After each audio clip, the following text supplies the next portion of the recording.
नमस्कार, प्रणाम सब गोटा के। हम वंदना झा आए यहाँ सबके सामने एक कृष्ण जन्म के सोहर लऽ के एलू हैं। गीत के लिखने छथिन श्री शिव कुमार झा टीलू जी। आशा करे छी यहाँ सबके नीक लागत।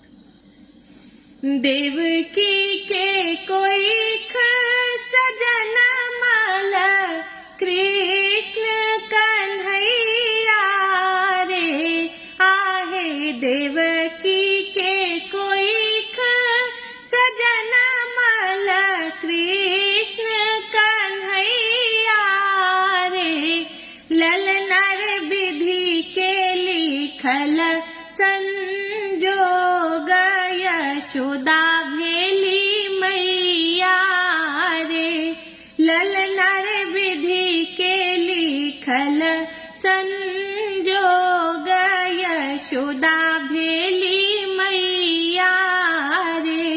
देवकी के कोई खास सजन माला कृष्ण कन्हैया रे।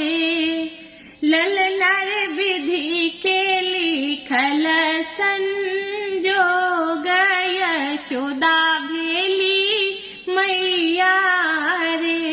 ललनर विधि के लिखल संजोग यशोदा भेली मैया रे। जेहला में जननी के नोर देवकी के लाल दूर गेल रे। जेहला में जननी के नोर देवकी के लाल दूर गेल रे।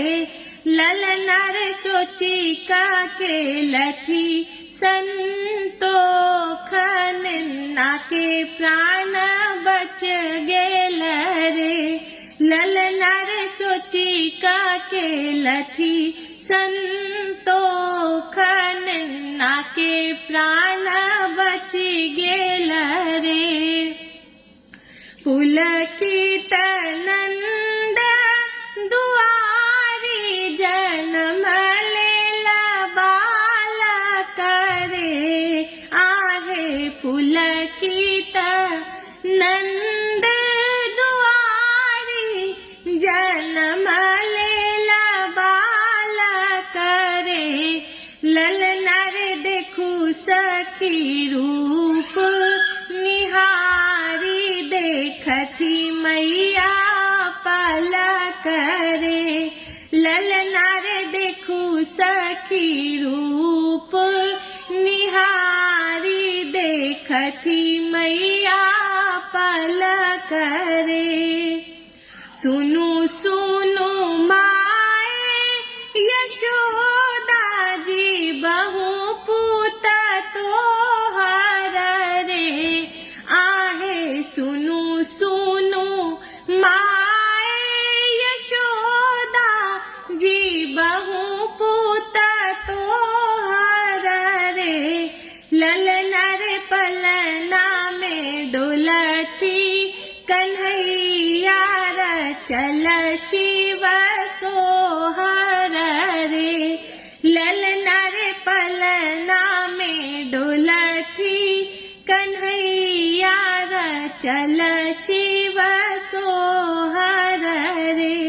ललनर पलना में डोलती कन्हैया चल शिव सोहर रे।